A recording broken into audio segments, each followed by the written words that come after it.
बिस्मिल्लाहिर्रहमानिर्रहीम, अस्सलाम वालेकुम। आप देख रहे हैं programme fact finding with Asad घर। मैं उसामा जाहिद हूँ और स्टूडियो में मेरे साथ मौजूद हैं सीनियर तहकीकाती सहाफ़ी तज्ज़ियाकार असद घर साहब। नाज़रीन, एक दफ़ा फिर मुल्क पाकिस्तान की तकदीर पर रोना आया। 76 साल से दो ख़ानदानों के इर्द गिर्द घूमता पाकिस्तान का इक़्तिदार एक दफ़ा फिर इन्हीं के खाते पड़ गया है। आसिफ अली ज़रदारी सदर पाकिस्तान और शहबाज शरीफ बतौर वज़ीर आज़म पाकिस्तान उनके लिए जो है अपनी नामजदगी लेकर सामने आए हैं। हतमी तौर पर नज़र आ रहा है कि इन्हीं के हाथ में इक़्तिदार दे दिया जाएगा। 76 साल पाकिस्तान के दौर को अगर देखा जाए तो इन्हीं दो ख़ानदानों के इख्तियार में पाकिस्तान का तमाम तर निज़ाम रहा और एक दफ़ा फिर आसिफ अली ज़रदारी और मियां भुट्टो ज़रदारी नवाज शरीफ को बाकायदा तौर पर मुनाजरे का चैलेंज दिया गया, लेकिन जिन्होंने मुनाजरा करना था उन्होंने मुआहदा कर लिया और मुनाजरे का जो हिस्सा था वो हज़फ कर दिया गया है और हज़फ करने की कोशिश की गई है तारीख़ से। तो इस हवाले से हमारे पास एक शॉर्ट पैकेज मौजूद है जिसमें मियां नवाज शरीफ और आसिफ अली ज़रदारी एक दूसरे के बारे में क्या ख्यालात का इजहार करते रहे। नाज़रीन को पहले ही वो सुनाते हैं, फिर दोबारा इस पर बात करते हैं। ज़रदारी साहब, आपकी पीपल्स पार्टी तो कहीं नजर नहीं आती मुझे, मैदान में आ जाए। आप लड़ेंगे? आप तो जेल नहीं काट सकते। आपका तो सियासी गुरु कहता है कि आपको मच्छर काटते थे। उनसे पूछता हूँ, बाबा किस मुंह से जाओगे गालिब? शर्म तुमको मगर नहीं आती? क्या मुझे वो आंसू इनके याद नहीं है जो इनने रो रो के अपने जेलों में हालत की थी? कागजी शेर, ये ज़रदारी, अनारी सब एक हैं, ये सब एक हैं। ये सब एक हैं, लेकिन वो एक हो ना हो, लेकिन मियां साहब आप हमें ज़रदारी साहब के साथ एक पेज पे नज़र आए हैं, आप हमें MKM के साथ एक पेज पे नज़र आए हैं, आप हमें इस्तेकाम पाकिस्तान पार्टी के साथ एक पेज पे नज़र आए। माजी में आप जिनके खिलाफ बयानबाजी करते रहे आप उन्हीं के साथ हमें एक पेज पे नज़र आए और जिसके बारे में आप कहा करते थे कि अनाड़ी खिलाड़ी जो है इमरान खान की आप बात करते रहे, वो आज भी आपसे साइड लाइन खड़ा हुआ है और आज भी अपने नज़रिए पर वो डटा हुआ है। अगर उसकी बात की जाए, उसकी सियासत की बात की जाए तो इससे कदरे आपकी निस्बत मजबूत खड़े। इस तमाम सूरत की बात करेंगे। कल साहब जिसके बारे में अनाड़ी के लफ्ज़, खिलाड़ी के लफ्ज़ इस्तेमाल करते रहे, आज जो अपने नज़रिए पे खड़ा है और जो दूसरों को मुनाजरे के चैलेंज देते रहे, आज मुआहदा करके बैठे, क्या कहेंगे? देखिए, मामला ये है कि सारी चीज़ें ये कौम देख रही है। अगर आप ये समझते हैं कि आप इलेक्शन के अंदर नैरेटिव जो है वो बनाकर और लोगों को बेवकूफ़ बनाकर, रेशमी गुलाब अपने चेहरों पर चढ़ाकर और अपने आप को खूबसूरत बनाकर और पिछले जो सारे मामलात हैं उनको भुलाकर आप ये नए सिरे से और नौजवान क़यादत के हवाले से नई सोच और नई क़यादत की आप बात करें, तो क्या उस वक़्त बिलावल भुट्टो ज़रदारी साहब जब साथ बैठे हुए थे और उनके वालिद जो है वो सदर मुमलकत के लिए अनाउंस हो रहे थे और शहबाज शरीफ साहब जो है वो वज़ीर आज़म पाकिस्तान के लिए अनाउंस हो रहे थे, तो यकीनी तौर पर ये बिलावल भुट्टो ज़रदारी का जो इंतखाबी मुहिम के दौरान जो बयानिया है वो मेरा ख्याल है जीत रहा था और बिलावल बड़े फ़ख्र से और सर उनका बड़ा फ़ख्र से ऊंचा हुआ और यही वजह शायद कि जब वो ये बात कर रहे थे तो बिलावल भुट्टो ज़रदारी जो है उनकी बॉडी लैंग्वेज उनका साथ नहीं दे रही थी, बावजूद कि अपने आप को बहुत ज़्यादा वो कंपोज करने की कोशिश कर रहे थे। तो मामला ये है कि उनके साथी जो हैं जो जियाले हैं, नदीम अफजल चंद और बहुत सारे जो उनके सीनियर लोग हैं, उन्होंने ये कहा था कि आप ये जो आप कहते हैं ना कि आपको जो वोट मिला है पंजाब में, थोड़ी बहुत अगर आपकी रिवाइवल हुई है, आपको अगर सीटें मिली हैं, पीपल्स पार्टी दोबारा अगर ज़िंदा होने की जो है दोबारा तरफ वापस आना शुरू हुई है, तो उसकी वजह ये थी कि आपने जो एक नारा लगाया और जो ये 30-35 साल से इक़्तिदार पर ये लोग काबिज़ थे, जिनको आप पुराने और चले हुए कारतूस कहते थे, जिनको आप कहते थे कि अब ये बुज़ुर्ग हैं, ये नफ़रत तकसीम की सियासत के जो पैरोकार हैं और हम जो है नई सोच लेके आएंगे। क्या शहबाज शरीफ साहब के ज़रिए नई सोच आ गई? क्या ज़रदारी साहब के ज़रिए नई सोच आ गई?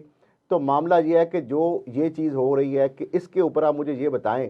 कि यही लोग जो है कल के वो कहते हैं हलीफ और आज के कल के हरीफ और आज के हलीफ, कल के दुश्मन और आज के दोस्त। कल भी चार्टर ऑफ डी का वायदा मौजूद था, लेकिन मिसाक़े जमहूरियत के हवाले से ज़रदारी साहब का वो बयान भी मौजूद है कि सियासत में कोई कुरान और हदीस नहीं होती। उसके बाद फिर मुआहदा टूटा, फिर बना और उसके बाद PDM जो है हुकूमत के भी दौरान हमने देखा कि पीपल्स पार्टी मफादात तो लेती रही, फ़ायदे तो लेती रही, लेकिन जब बात आती थी डिस्क्रेडिट की तो वो गंद का टोकरा सारा जो नून लीग तो कल साहब सवाल यहाँ पे ये है कि जो अब मुस्तफिक छोटी का सी बात कारकुन है यहाँ पे बड़ी अहम बात है, जी जरदारी साहब जो पत्ते उन्होंने खेले हैं ना, जो कार्ड उन्होंने खेले हैं, यकीनी तौर पर मैं समझता हूँ इस समय तो उनको जितनी भी दाद दें अब काम है। वाकई वो गुरु हैं, बादशाह हैं और सियासत के वो किंग हैं और किंग मेकर भी हैं, बल्कि वो तो किंग बन भी गए हैं। सदर बजाय बनाने की किसी को अपने सर पे ही उन्होंने पगड़ी रख ली। मामला ये है कि मुझे ये बताएं कि democracy is the best revenge. जिस तरीके से उन्होंने 16 माह के अंदर इनसे रिवेंज लिया नून लीग से, तो आधी तकरीबन जो है इसको फ़ारग किया उन्होंने काफ़ी हद तक। सिंध से आप देखें नून लीग कहाँ है, बलूचिस्तान में आज अगर कोई 10 सीटें लेके बैठी हुई है चलो ठीक है, उससे ज़्यादा पीपल्स पार्टी की भी उतनी है, उतनी JUIF के लेके भी बैठी हुई है, तो कोई बड़ा तीर नहीं मारा। खैबर पख्तूनख्वा में नून लीग कहाँ नज़र आ रही। पंजाब में अगर कौमी असम्बली की बात की जाए तो आलमोस्ट PTI के हमारी याफ्ता और उसकी तकरीबन बराबर सीटें के करीब हो, थोड़ा बहुत फ़र्क है, बहुत माइनर सा फ़र्क है। अगर बाकी ठीक है, सूबे के अंदर जो है सीटों के अंदर फ़र्क है, लेकिन उसके ऊपर ज़ाहिर बात तफजात भी हैं PTI की जानब से, जो भी चीज़ें हैं। लेकिन यहाँ पे सवाल खल साहब ये है, अब मामला ये है कि ये जो चीज़ बनने जा रही है, मुझे ये बताएं कि वो कहते हैं जी अवान सदर भी उनके पास आ गया, चेयरमैन सेनेट या स्पीकर कौमी असम्बली भी उनके पास आ गया, बलूचिस्तान का जो गवर्नर है वो नून लीग के पास होगा, तो वज़ीर आला बलूचिस्तान जो है वो भी उनके पास आ गया, और जो सीनियर वज़ीर और जो स्पीकर है वो नून लीग, और इस तरह बाकी जो नून लीग और पीपल्स पार्टी में जो वजारतें हैं मसावी तकसीम होगी। लेकिन उसमें बड़ा अहम आज जो है ना, मुझे तरस भी आया और अफसोस भी इसको कहें या क्या कहें या खुशी कहें, कभी खुशी कभी गम, कि आज मौलाना अब्दुल गफूर हैदरी साहब या जो JUIF की जो क़यादत है, इसाक डार साहब जो नून लीग की कमेटी के सरबराह हैं, मुज़ाकराती कमेटी के, उनसे मुलाकात की और उन्होंने कहा कि आपने ट्रेन लेट कर दी है, आपने देर कर दी है। बलूचिस्तान की हुकूमत साजी के हवाले से उन बेचारों को वहाँ पे भी कुछ नहीं मिला। तो फजल मान इस गेम से बाहर हो गए। अब मसला ये है कि वफाकी हुकूमत जो है उसके हवाले से भी उनको जो है, जो उन्होंने आपस में सिग्नलिंग की थी और उसके बाद फिर जिस तरीके से वहाँ पे दोनों तरफ से जो है ट्रस्ट डेफिसिट था, और वो तो ज़ाहिर बात है गैर फितरी ताद, मैंने पहले दिन कहा था, वो कायम हो नहीं सकता था। तो बहरहाल बेशक उन्होंने अपना एक कद काठ या अपने आप की उन्होंने वेटेज बढ़ाने के लिए वो काम किया, लेकिन वो बाउंस बैक हो गया। अब उसका नुकसान क्या हुआ है कि ना तो वो मरकज़ में कहीं नज़र आ रहे हैं, ना बलूचिस्तान में इतनी सीटें लेकर भी उनकी हुकूमत में कुछ पावर शेयरिंग फार्मूला के अंदर उनको कोई, क्योंकि पीपल्स पार्टी और उन्होंने नून लीग के जो मुज़ाकराती कमेटी के सरबराह इसाक डार साहब ने कहा कि अल्लाह के से बात करूँगा, क्योंकि हमारी और पीपल्स पार्टी की पावर शेयरिंग फार्मूला तय हो चुका है। गवर्नर हमारा है, वज़ीर आला उनका है, सीनियर वज़ीर और स्पीकर हमारा है, इस तरह बराबर हमारी वजारतें हैं, तो हुकूमत बनाने में हमें नंबर गेम में कोई प्रॉब्लम नहीं है। तो अब मैं अकेला तो आपसे कुछ नहीं कहता, तो लिहाजा मैं माजरती कर सकता हूँ इस मौके पर। उसके बाद उन्होंने मौलाना साहब भी बड़े, आपको पता है माशाल्लाह, विकी लीक्स के हवाले से अगर आपको याद होगा तो अमेरिका के हवाले से जो लीक्स आई थी उसमें मौलाना साहब जो है वो अमेरिका से दरख्वास्त करते नज़र आया कि मुझे भी मौका दें, मैं भी आपकी बहुत अच्छी खिदमत कर सकता हूँ, आपके लिए सर्व करने के लिए तैयार हूँ। अब वो रशियन जो है सफ़ीर, उनसे उनकी मुलाकात जो है ये किस चीज़ का पेश ख़ैम है, वो किस चीज़ को जो है बता रहे हैं, ये किसको दिखा रहे हैं या किसको वो समझा रहे हैं कि हम भी पड़े हैं तेरी राहों में, हमें भी देख ले जरा, हमें भी कंसीडर तो लगता नहीं है कि फजल रहमान अगर रशिया के सफ़ीर के साथ मुलाकात करके पैगाम देना चाह रहे हैं तो इमरान खान के साथ खड़े हो जाए? देखिए खड़े नहीं हो सकते ना, वो खड़े अगर उनको किसी ने रोका तो नहीं होगा ना, वो तो खुद आज़ाद हैं, अपनी इंडिपेंडेंट है, और जिस तरीके से बयान उल्टे सीधे भी दे लें तो उनको पूछ नहीं सकता। तो अगर उस ब्लॉक में नहीं खड़े हो रहे तो ये तो ब्लॉक बचता है, उनके पास ऑप्शन तो हो रहा है नहीं, ऑप्शन उनके पास ऑप्शन लेस हो गए हैं फिलहाल तो। लेकिन ये है कि अब इस दफ़ा पहली दफ़ा हो रहा है कि उनके साथ है कोई, उनको कंसिडरेशन में ला ही नहीं रहा। कल के PDM के सरबराह हैं और आज कोई पूछ ही नहीं रहा होता, आज कोई पूछ नहीं रहा, और शुरू में जब पूछा तो उस वक्त उन्होंने जो है ना गलत टाइम पे गलत नंबर डायल कर दिया, और उसका नतीजा ये हुआ कि वो जो फिर जो टाइम पे जो टिकट होती है, जो बस होती है, जो स्टेशन होता है, वो निकल गया। तो अब उन्होंने कहा जी अब आपने वो बस मिस कर दी है। तो मसला ये है कि अब वो कहाँ बैठेंगे, जारी बात है, अब वो इधर उधर की जो है कोशिश कर रहे हैं सिग्नल करने की कि मुझे भी कहीं ना कहीं कंसिडर किया जाए। अब देखते हैं कि हुकूमत उनको किस जगह पे देखे। खैबर पख्तूनख्वा में उनके साथ जो सूरत हाल हुई है कि मेरा ख्याल है 5 या 7 सीटें गालबन उनको मिली हैं और 85 के करीब जो है PTI के हमारी याफ्ता की हैं, तो बाकी भी पार्टियों की सीटें वहाँ पे नहीं हैं। तो वहाँ पे भी उनका कोई मसला नहीं है कि को, वरना वो डिमांड करनी थी उन्होंने कि मुझे खैबर पख्तूनख्वा की गवर्नरशिप दे दी जाए, जिस तरह पहले भी वो करते हैं। बलूचिस्तान की गवर्नर उन्होंने कम अज़ कम वज़ीर आला नहीं था तो उन्होंने गवर्नर मांग लेना था। अगर वो बस मिस ना करते, अगर वो गलत नंबर पर, रॉन्ग नंबर पर डायल ना करते, तो अब उनके ऊपर तो अपनी उनकी जो कहते हैं ना, बाज़ दफ़ा आपकी ज़्यादा जो अक्लमंदी, दानिशमंदी या जो आपकी समझदारी जो है, बाज़ दफ़ा आपको वो या अपने आप को जो समझने की आप ये समझ लेते हैं तो वो आपसे ब्लेंडर करा लेती है। तो अभी मेरा ख्याल है वो जो गलत कार्ड और गलत टाइम पे खेला है उन्होंने, तो इसलिए अब इसके बाद जी सिराजुल हक साहब का एक बयान है, जी उसको थोड़ा सा डिस्कस कर लेते हैं। सिराजुल हक साहब कहते हैं गुज़श्ता 30 सालों से 2 कंपनियां हुकूमत चला रही है, बज़ाहिर इशारा उनका पीपल्स पार्टी और नून लीग की तरफ है। उनके इस बयान को आप कैसे देखते हैं? देखिए, वो कहते हैं ना कंपनी नहीं चलेगी, लेकिन ये कंपनी एक बन गई है, 2 कंपनियां नहीं, अब इसको एक कंपनी ही कह लें, क्योंकि ये बेसिकली जो वो एक सिक्के के 2 रुख हैं ना, तो अब ये जरदारी और नवाज शरीफ या शहबाज और बिलावल या मरियम और बिलावल, ये बेसिकली एक सिक्के का 2 रुख हैं। जबकि ये जब कंपेन होती थी तो ये कहते थे कि जो आप वोट अगर डालेंगे जरदारी को तो वो बानी पीटीआई को जाएगा, और बानी पीटीआई को डालेंगे तो वो जरदारी को जाएगा। तो आज सब भाई भाई हैं जो एक दूसरे को धरती का नसूर कहते थे, जो कहते थे ये ग्रेटर पंजाब है, वो मौलवी कहते थे, वो घसीटते घसीटते एक जो है उसको वो दंगल के अंदर जो है एक को वो प्राइम मिनिस्टर उसने छोड़ दिया धक्का धक्का के, दूसरे ने उसको धकेल के।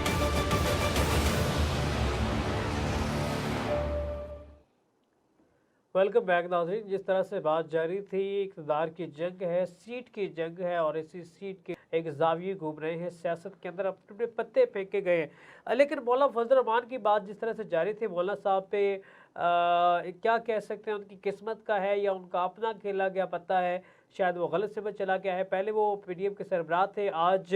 पीडीएम के मेंबर भी नहीं है और इस गवर्नमेंट में कोई हिस्सा नहीं है। कल से ये पहली दफ़ा नहीं होगा कि मौलाना फजल रहमान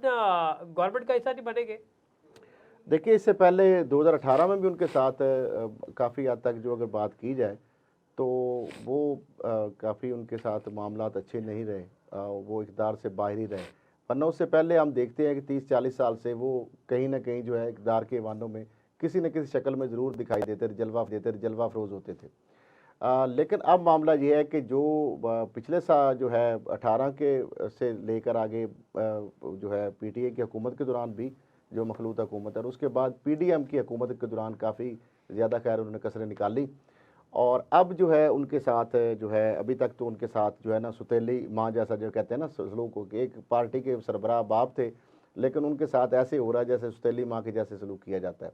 लेकिन बहरहाल आगे आप देखते हैं कि जो बात हम कर रहे थे कि मरियम साहिबा जो है उनके हवाले से कि पाकिस्तान की और पंजाब की वज़ीर आला, जो सूबे की पहली खतून वज़ीर आला है पाकिस्तान की किसी भी सूबे की, और इस तरह नून लीग के जो हिस्से में एजाज़ आए, इससे पहले जिस तरह उन्होंने बताया कि इस्लामिक वर्ल्ड में मोहतरमा बेनज़ीर भुट्टो, लेकिन वो तो कम उम्र तरीन जो है वो खातून पहली वज़ीर आज़म थी इस्लामिक वर्ल्ड के अंदर, पूरी दुनिया के अंदर, ना सिर्फ पाकिस्तान में। अब आज जिस तरीके से हमने बताया कि 17 फरवरी को हमने खबर बाकायदा ब्रेक की और उसमें बताया कि नंबर उनके पास पूरे हो गए, 22 आज़ाद में से 16 उनके पास आ गए। आपने उनके नंबर मिला के मखसूस और ख़वातीन की अक़लीती नशिस्तें और ख़वातीन की मखसूस नशिस्तें मिलाकर तो उनके नंबर जो है जितने मतलूबा तादाद है उससे ज़्यादा है। आज जाती उम्रा में एक बहुत बड़ा पावर शो हुआ, उसमें मरियम साहिबा जो है वो बाकायदा उन्होंने उसको प्रिजाइड किया, और उसके अंदर जो है उन्होंने जो आज बातें की उसके चंद एक नुकात हैं बड़े इंपॉर्टेंट है। एक तो ये है कि जो उन्होंने बताया, दावा किया कि 218 मेंबर हमारे पास आ चुके हैं,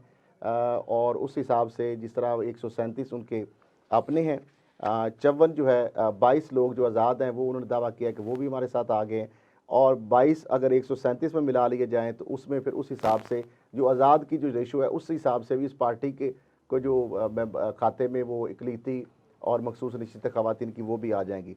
तो लिहाजा उनको जो है मतलूबा तादाद से ज़्यादा नंबर जो है 213 बनते हैं, शायद वो 218 क्लेम कर रहे हैं। बहरहाल लेकिन सवाल यहाँ पे ये है कि इसके साथ निसार खोड़ो सा बात कर रहे हैं, आसफ अली जरदारी अगर सदर बनते हैं तो ये पार्लियामेंट अपनी मुद्दत पूरी कर लेगा। नंबर गेम तो शायद पूरी कर ली गई है, लेकिन बात सवाल यहाँ पे करा है क्या ये पार्लियामेंट अपना 5 साल दौर पूरा कर सकेगी? देखिए, ये डिपेंड्स है उसकी डिलीवरी के ऊपर। अगर तो वो डिलीवर कर पाती है, अवाम की जो है एक्सपेक्टेशन में पूरा उतरती है, अवाम के जो मसाइल हैं, जो गैस के बिल लोग अपने जेवर बेच कर दे रहे हैं, जो कमेटियाँ जो डाली थी लोगों ने या अपनी दवाई या स्कूल से बच्चे छुड़वा के तो वो बिल दे रहे हैं, गैस और बिजली के जिस तरीके से होशरबा बिल आए हैं, जिस तरह पेट्रोल महंगा हो रहा है, जिस तरह महंगाई आ रही है, जिस तरह से फाके और बेरोज़गारी हो रही है, तो वो चीज़ें जो है अब ये चीज़ें क्या इन चीज़ों को चैलेंजेस को जो है मिटा पाएंगे। देखिए मरियम साहिबा जो है उनके लिए ये कोई फूलों का सेज नहीं है, बल्कि कांटों का मैं समझता हूँ ये कांटों की सेज साबित होगी, क्योंकि इस चैलेंजेस के दौर में जिस तरह से एक तरफ पंजाब स्पीड की बात की जाती थी शहबाज शरीफ साहब के हवाले से, जो उनके यानी जो फॉलोअर हैं उनको पंजाब स्पीड, और ख़ुद भी इससे बड़ा महजूज होते थे जब उनको ये कहा जाता था तो खुश होते थे। उसके बाद एक आगे मोहसिन नकवी साहब जो इंटरिम प्राइम सीम नो डाउट कि जितनी स्पीड उन्होंने लगाई है, मेरे ख्याल पंजाब स्पीड के रिकॉर्ड उन्होंने तोड़ दिए। तो अब मरियम साहबा जो उन्होंने कहा जी मैं ना पंजाब स्पीड अपने चचा वाली और ना मोहसिन जो है वो जो है अल्ट्रा या उसको कहें क्या कहेंगे कि जो उससे भी आगे जो है पंजाब स्पीड से भी उन्होंने आगे मामला लेके गए। तो अब उन्होंने कहा जी मैं सुपरा स्पीड लगाऊंगी पंजाब को। तो लिहाजा आप देखते हैं कि वो चचा का जो अपने आप को इंतज़ामी हवाले से बड़ा दावेदार रहे हैं, और उसके बाद नकवी साहब का भी दौर जो है हमने देखा है कि नो डाउट उसके अंदर जितनी रिकॉर्ड कम मुद्दत में रिकॉर्ड मनसूबे हुए हैं एग्जीक्यूट और ना सिर्फ उनको ऊपर कंप्लीट किया गया है, मेरा नहीं ख्याल कि किसी भी वज़ीर आला ने पंजाब की तारीख में वो शहबाज स्पीड भी बेशक क्यों ना हो कि इतने कम अरसे में इतने ज़्यादा प्रोजेक्ट उन्होंने कंप्लीट इतने कम मुद्दत में कर ली हों। अच्छा, दूसरी बात आ जाती, मरियम साहिबा ने आज कहा है कि दो चीज़ें उन्होंने एक तो की हैं और 6 रेड लाइन्स बताई हैं। वो 6 रेड लाइन्स क्या हैं और 2 चीज़ें जो हैं जो उन्होंने बताई हैं जिनका ख्वाहिश का इज़हार किया है, और साथ अभी से ही एक तो उन्होंने कहा जी मैं 5 साल जो है मुझे कम है, मैं 5 साल जो है मुझे 5 साल का वक़्त कम है, और 24 घंटे भी मैं काम करूं तो फिर भी 5 साल का वक़्त कम है। दूसरा उन्होंने अपनी 6 रेड लाइन्स बताई, उनका ये मेरे लिए 6 रेड लाइन्स होंगी। पहली रेड लाइन उन्होंने कहा कि लॉ एंड ऑर्डर की सिचुएशन जो है सूबे की अमन व अमान की जो सूरत हाल है उसको यकीनी बनाना और उसको यानी उसको अच्छी फ़िज़ा कायम करना, अमन व अमान के हवाले से आवाम के जानो माल को तहफ़्फ़ुज़ को यकीनी बनाना जो है ये मेरी रेड लाइन होगी। सही है। दूसरी रेड लाइन उन्होंने कहा जी करप्शन जो है, करप्शन और corrupt practices, misuse of authority, abuse of power, ये मेरी दूसरी रेड लाइन होगी कि किसी भी करप्ट अनासर जो है उसको सूबे में बर्दाश्त नहीं किया जाएगा, ना किसी को करप्शन करने दी जाएगी और इस हवाले से कोई कंप्रोमाइज़ नहीं किया जाएगा, ये मेरी रेड लाइन होगी। सही है। बैड गवर्नेंस, ये जो लोग जो कॉम्पिटेंट नहीं है ऑफिसर या जो डिलीवर नहीं करेंगे, तो अगर गवर्नेंस या डिलीवरी के अंदर वो कहीं हर्डल बनेंगे तो वो भी ऐसे लोग जो हैं उनके लिए कोई रहम नहीं होगा। यहाँ पे सूबा बदरी में भी उनके खिलाफ कार्रवाई या जो भी, बहरहाल इस हवाले से उनका कोई मेरी ये रेड लाइन होगी कि बैड गवर्नेंस अगर होगी तो वो ऐसे ही है जैसे रेड लाइन एक जो एक पैरामीटर जो हैं वो क्रॉस हो गई है और उस दायरे जो है वो दाखिल हो गया उनकी इक़्तिदार की तरफ। दूसरा उसके बाद पोस्टिंग ट्रांसफ़र जो है और लाइकिंग डिसलाइकिंग और जो मर्ज़ी की तैनातियाँ, लुक्रेटिव पोस्टिंग, पुरकशिश ओहदे तैनातियाँ और ये ज़ाती मफादात और करबा परवरी, उन्होंने कहा ये भी नहीं होगा और इस हवाले से भी ये भी मेरी रेड लाइन होगी। छठी रेड लाइन उन्होंने कहा कि सियासी मफाद के लिए कानून को या अपने ज़ाती मफाद के लिए कानून को या इख्तियारात को इस्तेमाल जो करना है वो भी ऐसे ही है जैसे मेरे लिए एक रेड लाइन है। तो ये तो होगी उनकी रेड लाइन्स। उसके बाद उन्होंने कहा जी जो बेनज़ीर इनकम सपोर्ट प्रोग्राम की वजह से, चूँकि फेडरल लेवल का एक डिपार्टमेंट या महकमा या डिवीज़न वजारत है, तो इस वजह से पंजाब के पास डाटा नहीं था, तो अब हम डाटा भी कुछ है और मज़ीद भी कुछ करके तो पंजाब के अंदर जो है बहुत ज़्यादा, जिस तरह उन्होंने कहा कि सुपरा स्पीड जो पंजाब स्पीड सुपरा पंजाब जो है सुपरा प्रोजेक्ट जो है वो बनाएंगे, जो कि पंजाब स्पीड या मोहसिन नकवी की जो स्पीड है उससे भी आगे की स्पीड से वो चलेगा। इसके साथ उन्होंने कहा कि 5 IT सिटीज़ जो है वो बनाई जाएंगी पंजाब के अंदर। जो पंजाब के हदूद में जो मोटरवे जो गुजर रही हैं, जो शाहराहें, उसके अंदर पहली मरतबा और पहला वो सूबा होगा जिसमें 1122 की सर्विस जो है अब पंजाब की जो जुरिस्डिक्शन है, हदूद है, उसके दौरान जो मोटरवे गुजर रही हैं वहाँ पे ये सर्विस जो है GT रोड्स की तरह, जो दीगर शहरों की तरह, वहाँ पे भी ये अवेलेबल उन्होंने कहा कि होगी। ठीक है। इसके साथ तो कहती हैं कि जो 297 जो हलके हैं, जो सूबाई हलके हैं, वो मेरे लिए ऐसे ही होंगे जैसे 297 जो हैं वो मेरे लिए अजला के दर्जा रखेंगे और मैं उनको एज ए अजला ट्रीट करूँगी कि हर हलका जो सूबाई है उसको मैं ऐसे ही समझूँ कि वो मेरा ज़ाती हल्का है। तो ये उन्होंने जो अपनी प्रायोरिटीज़ बता रही हैं। फिर साथ साथ एक पंजाब के अंदर और पाकिस्तान के अंदर पहली मरतबा एक सूबे की जानब से एयर एम्बुलेंस जो है उसका भी उन्होंने कहा कि हम वो भी जो है उसका भी बंदोबस्त करेंगे, ताकि दूर दराज से भी अगर किसी को एमरजेंसी तिब्बी इमदाद के लिए फौरी तौर पर रेस्क्यू करना पड़े और उसको दूर दराज या बड़े हॉस्पिटल से दूर दराज इलाके से लाना पड़े, तो एयर एम्बुलेंस के ज़रिए उसको ना सिर्फ पाकिस्तान में बल्कि बाहर भी उसको फौरी तौर पर शिफ्ट किया जा सके, ताकि उसकी ज़िंदगी जो है उसको बचाने में अहम किरदार हुकूमत का जो है वो सामने आ सके। तो अब मामला ये है कि चीज़ें तो बहुत सारी हैं, लेकिन मसला ये यहाँ पे लफाजी स्क्रिप्ट राइटर उनके आगे पीछे दाएं बाएं बहुत है। मसला ये है कि लफाजी तकरीरों से, तहरीरों से और ट्वीट से ये मामला अब नहीं है, उससे आगे का है। ये कांटों की सेज है। ये एक जानशीन तो नवाज शरीफ साहब ने आपको अपना बना दिया और इसमें कोई शक नहीं है। और दूसरी बात यह है कि पंजाब का सूबा जो है ये एक बड़ा सूबा है पाकिस्तान का, और हमने देखा है कि पंजाब की जिसके पास सूबे की हुकूमत होगी वो वफाक और 3 सूबे एक तरफ भी मिल जाएं तो पंजाब अकेले ही कहते हैं काफ़ी है। ठीक है। तो अब इसका जितनी ज़्यादा वो आपके इख्तियारात हैं उतनी ही ज़्यादा जिम्मेदारियां भी, उतना ही ज़्यादा बोझ है। तो अगर नवाज शरीफ साहब को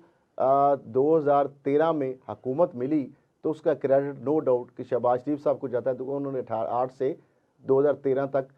डिलीवर किया और उसका नतीजा ये निकला कि 13 से 18 तक फिर नवाज शरीफ साहब की मरकज़ और पंजाब में हुकूमत बनाने में कामयाब हुए। तो अब इससे आप अंदाज़ा लगा लें कि अब मामला ये चैलेंज बहुत बड़ा है। हमजा तो आउट हो गए हैं, मरियम इन हो गई हैं, नवाज आउट और शहबाज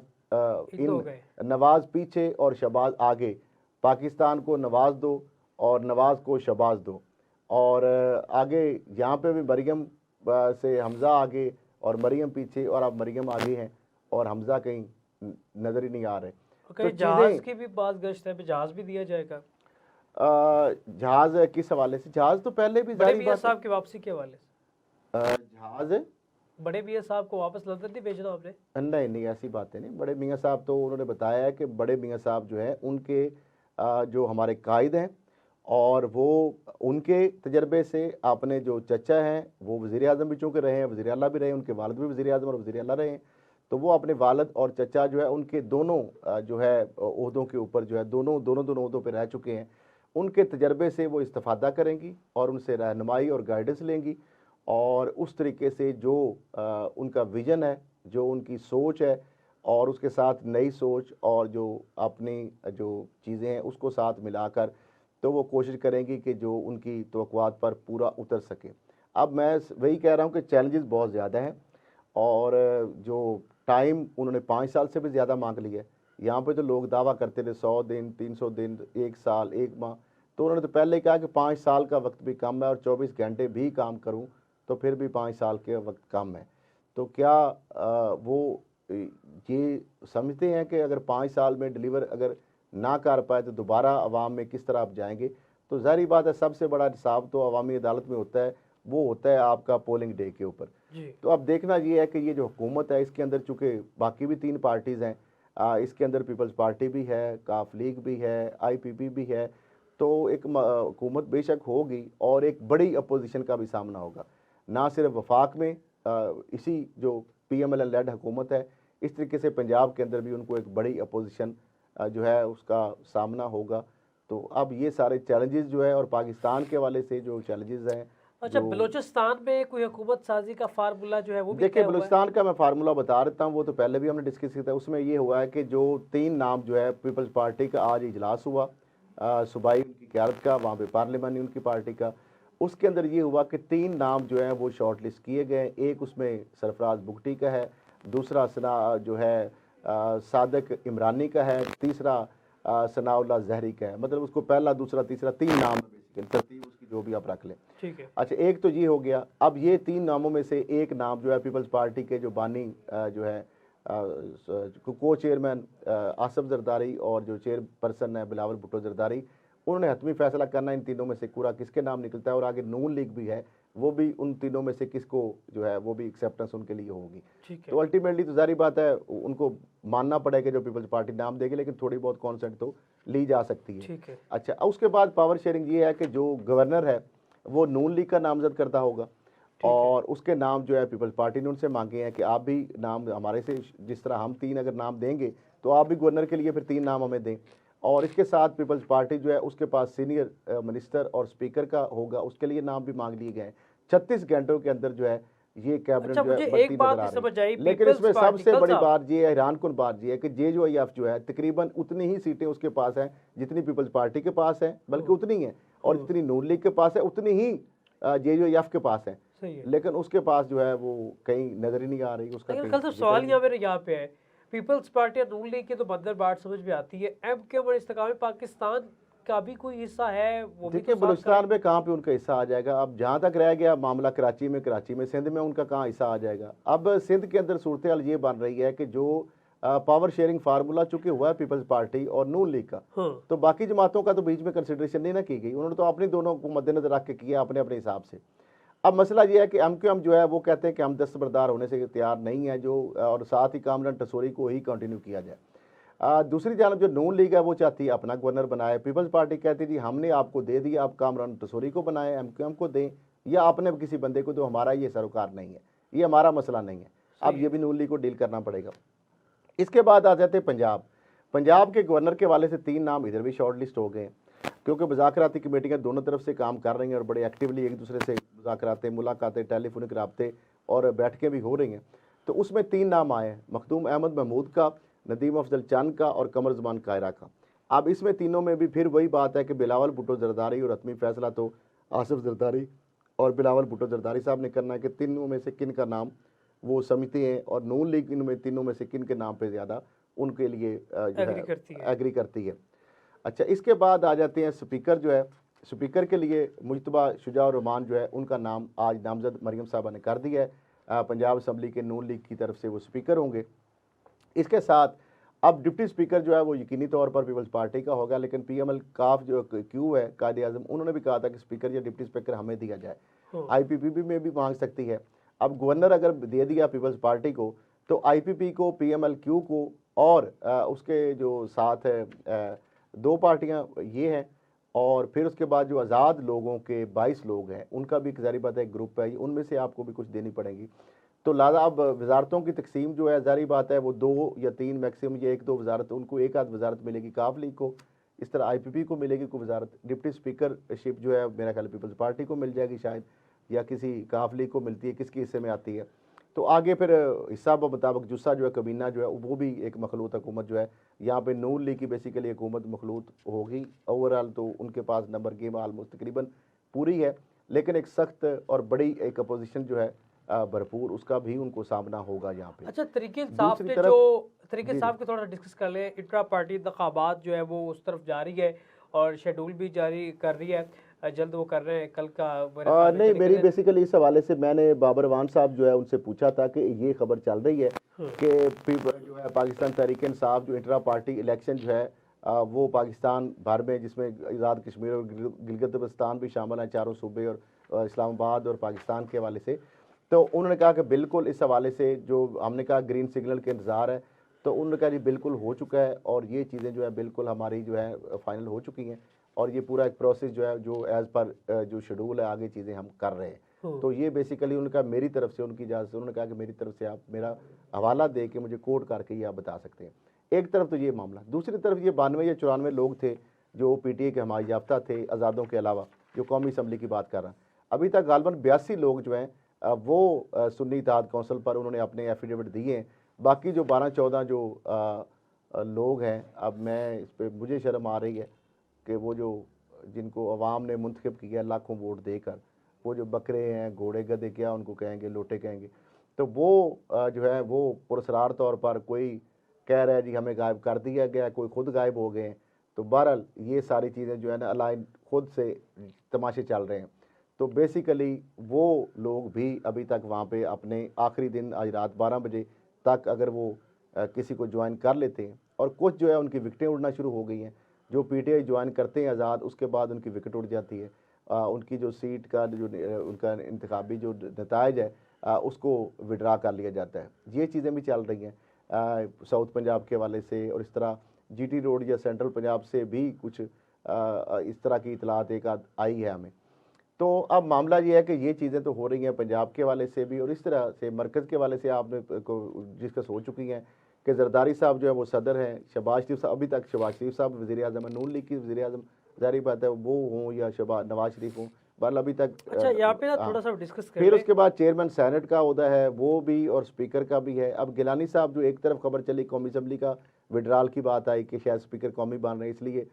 सॉरी चेयरमैन सेनेट की तरफ अगर जाएंगे या डिप्टी चेयरमैन तो फिर स्पीकर का छोड़ना यानी कौमी असम्बली की छोड़ना पड़ेगी। फिर उसके बाद सेनेट के वाले से भी आए कि सेनेट का भी हमने कहा कि चेयरमैन सेनेट के पास, उन्होंने खुद बताया कि वो बैठे हुए थे, किसी ने उनके करीबी ज़राया ने पूछा और मुझे उन्होंने बताया कि वो उधर बैठे हैं, तो उन्होंने तो इस्तीफ़े का कहा था, लेकिन अभी वो फिर उम्मीदवार के तौर पर भी सामने आ रहे हैं सेनेट के हवाले से भी। तो अब या सादक के नाम जो है स्पीकर का पूरा निकलता है, गिलानी साहब के निकलता है, ये किसके नाम निकलता है। और अगर स्पीकर पीपल्स पार्टी का होगा तो यकीनी तौर पर फिर चेयरमैन सेनेट में भी पीपल्स पार्टी को ना मिले, डिप्टी चेयरमैन मिले, वो नून लीग का हो सकता है। और अगर स्पीकर नून लीग का होगा तो चेयरमैन सेनेट फिर तो मेरा ख्याल है पीपल्स पार्टी का ही होगा, उसमें तो कोई दूसरी राय नहीं हो सकती। तो इसी तरीके से ये सारा फार्मूला ऑलमोस्ट ड्राइंग रूम में आज वो बड़ा अच्छा उन्होंने हेयरिंग के दौरान ना जो इंटरनेट सर्विस बंद हुई है पाकिस्तान भर में, और ये उस पर चीफ जस्टिस ऑफ पाकिस्तान जो अकील अब्बासी साहब, chief justice Sindh high court justice Aqeel Abbasi साहब ने कहा है कि अगर आपने ड्राइंग रूम बैठ के ही कि सदर किसने होना है और वज़ीर आज़म किसने बनना है तो ये बनाने थे, तो आपको इतना लंबा चौड़ा एक्सरसाइज करने की क्या जरूरत हकीकत ही बयान कर गए हैं। तो अब मामला ये है कि देखें ना, इतने बड़े रिमार्क्स आए हैं और पूरी दुनिया में जगनसाई हो रही है, उनका क्या वजह है कि क्या मतलब पूरी दुनिया में तमाशा लगा हुआ है कि आपने नेट सर्विस जो बंद की हुई है, और सिंध हुकूमत कहती है जी हमें कोई पता नहीं है, पीटीए कहता है जी हमें वजारत दाखिला ने कहा है, वजारत दाखिला का या सिंध हुकूमत का कोई ऐसा लेटर नहीं है, पीटीए ने कहा जी वजारत दाखिला ने जो कि कहा है। तो बहरहाल इस तरह की चीज़ें हुई हैं वहाँ पे, तो वो काफ़ी उन्होंने बर्मी का इज़हार भी किया है कि ये फंडामेंटल राइट है लोगों को आपने। और एक तरफ जो उमर साहब हैं वो कहते हैं जी आईटी इंडस्ट्री ग्रो कर रही है, इतने ज़्यादा मिलियन जो है इजाफा हो गया है पिछले माह जनवरी में, और दूसरी तरफ उनको ट्वीट करने के लिए VPN का सहारा लेना पड़ रहा है। तो ये है पाकिस्तान की जो शाइनिंग और राइजिंग पाकिस्तान के जो दावेदार हैं वो पाकिस्तान को कहाँ पे लेके जा रहे हैं। तो बहरहाल इसमें एक चीज़ आप दूसरी तरफ आ जाते हैं, इसके अच्छा, पीछे क्या थोड़ा सा इसके पीछे बड़ी अहम बात है। हाँ। अच्छा, हमने ये तो कर लिया क्रिटिसिज्म आम लेमैन के वाले से, अब इसके पीछे क्या है कि पाकिस्तान की रियासत जो है ना, ये 5th जो हाइब्रिड और 3rd जो जनरेशन है जो वार लड़ी जा रही है, इसमें बहुत सारी लॉबीज इन्वॉल्व हैं। आपको पता है कोई भी इस तरह का जो काम होता है ना तो बहुत सारी जो पाकिस्तान मुखालिफ कुतें होती हैं वो इसमें शामिल हो जाती हैं, तो उनको जो उनका सॉर्ट आउट करना जो है बहुत मुश्किल हो जाता है, क्योंकि पाकिस्तान के जो रियासती इदारे हमारी इंटेलिजेंस एजेंसीज हैं, हमारे पुलिस है, लॉ इन्फोर्समेंट दीगर एजेंसीज हैं, इंटेलिजेंस इदारे हैं, और वो नहीं चाहते कि पाकिस्तान के जो शहरी हैं उनके हवाले से कुछ सख्त किस्म की पॉलिसी जो है वो इस्तेमाल की जाए। लेकिन इनके अंदर जो घुसपैठी हैं जो बाहर से जो फेक आईडी से या अकाउंट से, इस वजह से इदारे जो हैं वो, मैं ये बड़ी खबर दे रहा हूँ कि वो चूँकि जो ये शुतर बे मुहार काम था ना, उसमें इतने ज़्यादा लाखों और हज़ारों की तादाद में लोग थे, उनको सॉर्ट आउट करना मुश्किल था। अब ये जो सिस्टम डिवाइसेस है ना, हमारे इदारों के पास इसको गेज कर रहे हैं, वो देख रहे हैं कि कहाँ से चीज़ें आ रही हैं, कहाँ से डॉट मिल रहे हैं। ये VPN वाले तादाद अगर करोड़ों लाखों में है तो ये चंद हज़ारों में आ जाएगी ना, तो उसमें फिर भी वो इसमें सॉर्ट आउट करना आसान है। अब वो कैटेगराइज कर रहे हैं, एक कैटेगरी B है, जेट ब्लैक है, उसके बाद ब्लैक है, ग्रे है, वाइट कैटेगरी है। अब कोई ऐसे ध्यानी में कर जाते हैं, कुछ बाहर बैठे होते हैं, कुछ मोटिवेटेड हैं, कुछ बाय डिज़ाइन है, कोई अल्टीरियर मोटिव वाले हैं, कोई सादा लोग हैं। तो लिहाजा ये चीज़ें जो है ना, इतनी बड़ी लंबी लार्जर एस्पेक्ट्स जो के अंदर जो है ना वो रीमिक्स जो हुआ था ना, उसको पकड़ना ज़रा मुश्किल था, देर पा काम था। अब मसला ये है काफ़ी शॉर्टेस्ट काम हो गया। एक ऊपर हाई पावर्ड JIT बन गई है, JIT जो है DIG FI है उनकी सरबराही में बनी है, और उसके बाद इसाक जहांगीर साहब आपको पता है पुलिस ऑफिसर हैं और साइबर क्राइम के भी पहले हेड थे, अब DG FI लगे हुए हैं। तो उनके साइबर क्राइम जो है उसको भी उन्होंने हेड किया है, और एज DG FI भी उनकी सरबराही में एक कमेटी बनी है, और उस कमेटी के अंदर जो है ISI IB और दीगर इंटेलिजेंस इदारों के, पुलिस के, FI के अफसरान जो है साइबर क्राइम के, वो भी उसके अंदर शामिल हैं। और उसको टास्क ये दिया गया TOR के अंदर कि जो सोशल मीडिया के ज़रिए जिन सरकारी अफसरान को इलेक्शन कमीशन के ऊपर, चीफ जस्टिस पाकिस्तान के ऊपर, या जो आइनी ओहदेदार हैं या मुख्तलिफ सरकारी ओहदेदार हैं, उनको दबाव में लाने के लिए, इस तरह कभी कमिश्नर मुल्तान के खिलाफ कंपेन चल जाती है जबकि वो वहाँ पे फिर रहे हैं, कभी वो बैलेट पेपर वाला खासतौर पर उन्होंने मेंशन किया, यानी है बैलेट कि पेपर राय वाला का हम भी जो है वो हक देखिए, तक आज़ादी किया राय का क्या है कि आप ग्रीन बैलेट पेपर होता है कौमी असम्बली के हल्के का, हाँ। तो आपने कहा ये नवाज शरीफ के हल्के का जो बैलेट पेपर है ये लाहौर में छप लेकिन रहा प्रेस पे है तो और बैलेट उसमें पेपर मौजूद थे, वाइट हाँ, कलर का वो सुबह तो क्या, अगर फेक थे तो उसकी इंक्वायरी करनी चाहिए। तो अभी कर रहे हैं ना भाई, जेएटी बन गई है, हाँ। वो पूछेंगे ये व्हाइट पेपर किसने छापे और ये किसके लिए बड़े थे। तो छप रहे हैं वहां पे, वो तो लाइव नजर आ रहा है वहां पे। पहली तो बात ये है, यही फिर मैं आपको क्या मैं समझाऊं भाईजान, जो बैलेट पेपर होता है ना वैसे ही होता है जैसे पाकिस्तान की करेंसी है, हाँ। उसके लिए उस मुल्क के किसी ऐसे मुल्क से कागज बरामद किया जाता है जिससे कभी हम पहले या बरामद नहीं कर रहे होते या वो उसके अलावा कभी बरामद नहीं करेगा पाकिस्तान को इस दौरान, खासतौर पर टेन्योर में। फिर उसके बाद स्याही एक मखसूस बुलाई जाती है, उसके फीचर्स होते हैं, फिर वो मखसूस सरकारी प्रिंटिंग प्रेसेस से छुपाया जाता है। ये इस तरह नहीं। मुझे ये बताया कि सफेद पूरे पाकिस्तान में हमने तो बकायदा दिखाया, डेमो इलेक्शन कमीशन के मौजूद हैं, मेरी टाइमलाइन पे देख लें, एनए का जो है सब्ज है और सुबाई का जो है वो सफेद है, तो वो एनए 15 नवाज शरीफ के बैलेट पेपर लाहौर में सफेद कलर के इस तरह छाप सकते हैं। कमला गाल करे सियाना क्यास करे। तो मामला ये है कि इस तरह की अगर बेपरखियां उड़ाएंगे और फिर कभी कमिश्नर का कभी कोई मनसूब करके एक फेक उधर आ गई कि 9 ड्राइवर जी अगवा हो गए, उनकी एक बीच में कोई किसी चैनल का बीच में एक वीडियो पता नहीं कहां से उठाई, उनको मारा जा रहा है, ऊपर से झंडे पीटीए के लपेटे हुए हैं, तो वो मैंने किया, वो फेक थी। अब फेक कितनी चीजें आ रही हैं और इस तरह के चीफ जस्टिस के खिलाफ फेक कंपेन चलाई जा रही है, फेक कंपेन चलाई जा रही है, जो कि फैसले के अंदर कोई चीज भी नहीं है लेकिन कंपेन चलाई जा रही है, कोई पूछने वाले नहीं जान। तो यही मसला है ना, इसलिए उन्होंने ये चीज की है। वीपीएन के जरिए अब कम लोग हो गए, अब उनको सॉर्ट आउट करना आसान है और इंशाल्लाह आप देखेंगे कि जो पाकिस्तान मुल्क दुश्मन और उनके लिए अल्लाह बन रहे हैं, पाकिस्तान के खिलाफ कर रहे हैं, पाकिस्तान के मफाद के खिलाफ कर रहे हैं, कोई सियासी मामला इसके अंदर कम है। उनके हवाले से मेरा ख्याल है अब स्टेट की जो है सख्त पॉलिसी है और वो रिट जो है वो बाकायदा स्टेट की बाकायदा आपको नजर भी आएगी। बिल्कुल, जो झूठ फैला रहे हैं, जो रियासत पाकिस्तान के बारे में उसको कमजोर करने के लिए और दुनिया के अंदर बदनाम करने के लिए काम कर रहे हैं, उन्हें सजा मिलनी चाहिए। ठीक है, कल साहब बहुत शुक्रिया। प्रोग्राम का खत्म हो जाता है। अपने मेजबान उसामा जायद असद कल को दे इजाजत। अल्लाह निगहबान।